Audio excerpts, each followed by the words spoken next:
I was born and raised right here in North Philadelphia at 11th and Poplar.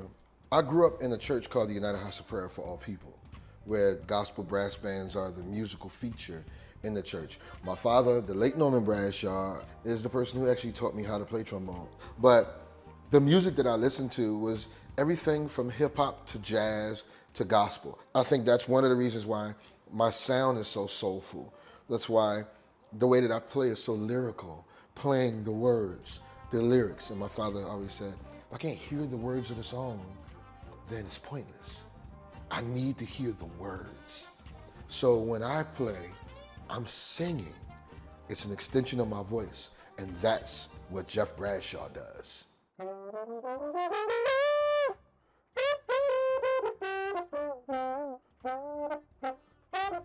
Breaking into the business, I was a sideman to Jafar Barron, jazz trumpet player, and met a guy named DJ King Britt, and they were playing at these really cool little clubs. Silk City was one of my favorites at 5th and Spring Garden, where it was back to basics night, and we were like, you know, going back and forth, DJ to band, band to DJ, DJ to band. But from that to being around like A Touch of Jazz, which was Jazzy Just production house, which had great producers. It was the 6 incredible producers that I started with down there. So I was just in the right place at the right time, and all of these artists that were being discovered, I was playing with them on stage, I was recording on their albums. So when it was time for them to get these record deals and go on tour, I just happened to be on the records and playing with them live, which in turn got me on the road with some of those artists. In 1996, I was called by James Poyser, Philadelphia great producer,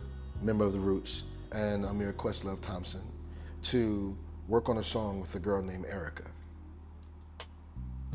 That's the day I met Erykah Badu. That's the day I recorded a song called Other Side of the Game.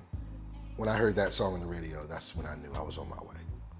I have toured and recorded with people like Michael Jackson, Earth, Wind and Fire, The Roots, Jill Scott, Jay-Z, Mary J. Blige, Patti LaBelle, and Tyler Perry.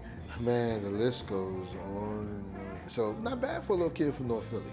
And Will Brock, my dear friend, he was the first person to take me in the studio and say, hey, let's record some of your music.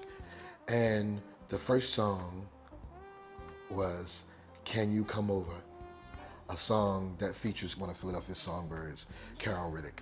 And the first time that I heard myself playing an original song over my own music, and I was like, ooh, this could really be good. And little by little, it came together. So Bone Deep was my first album. Bone Deep is my baby. I mean, I came right out the gate smoking. Then 9 years would go by. I don't know who was next to be up, but I knew that I waited 9 years to release another album. But thank God that I was a touring musician who was in high demand. And then 2012 came Bon Appetit, my double album. There was some amazing, great music on that double album, and really started coming into my own as an artist and touring. Jeff Bradshaw on the marquee, Jeff Bradshaw on the marquee. People love my live show. Man, I love your music. When I saw you live, I really got it. I always heard that. So I said, okay, let's do a live album. I want to go to one of the most prestigious music venues in Philadelphia, the Kimmel Center, to the big room, and I want to record a live album. And people looked at me like I was crazy. But I was like, why not?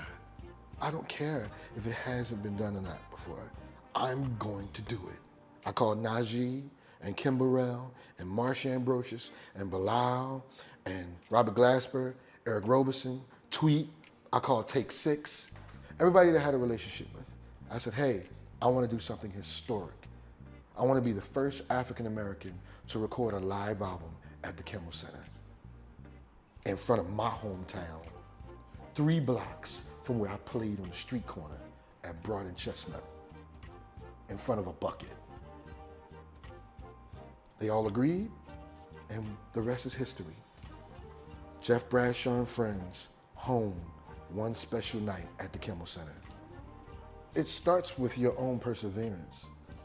I got to this point in my career because I wanted it. And I wasn't going to allow anybody to tell me that I couldn't have it.